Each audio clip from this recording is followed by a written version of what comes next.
চাচা রোজা আছো? না বাপ রোজা থাকতে পারছি না। কেন? ও ভোরবেলা ঠিক পাই না, তোমার চাষি সে ঘুমে ঘাত ঘেঁটিয়ে এই জন্য ঠিক পাই নাই।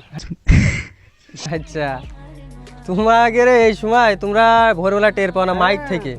এখন তো ডিজিটাল যুগ, তো মাইক থেকেও ঠিক পাচ্ছি না। আর আমাদের সময় সেই আমলে আমরা দেখেছি মরক কক কক করে ডেকে 3-4 গ্রামের লোক সে উঠে সব। এই তো দাঁড়াও তোমার এই কথার জন্য আমার একটা কথা মনে পড়ে গেল। বেলুন বেলুন বাপ বেলুন। আচ্ছা আমি বলছি শোনো, টুপিটা খুলে নি আগে। হুজুর মানুষ তো। আমার দাদার একটা ছিল বড় একটা মুরগি, মরক ছিল না মুরগি।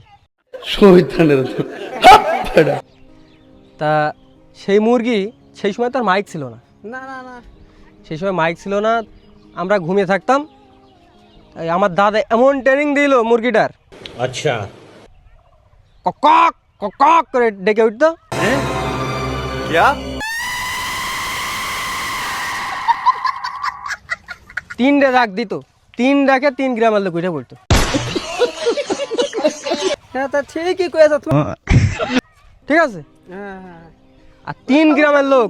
মুরগিদেরও গলায় জোর ছিল খুব। হ্যাঁ। আর এখন এই মুরগিরা সে ভেজাল ওষুধ খেয়ে এই গালার গলায় জোর নেই বাবা। হ্যাঁ, আর এই যে এখন মসজিদি ওটো আপনারা ওইটা উঠুন, নাহলে কিন্তু খাইতে পারবেন না, আপনার আজান দিলাইমো।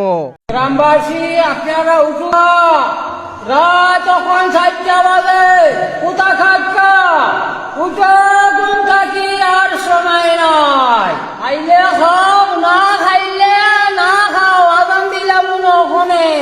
জাগুন জাগুন। হ্যাঁ।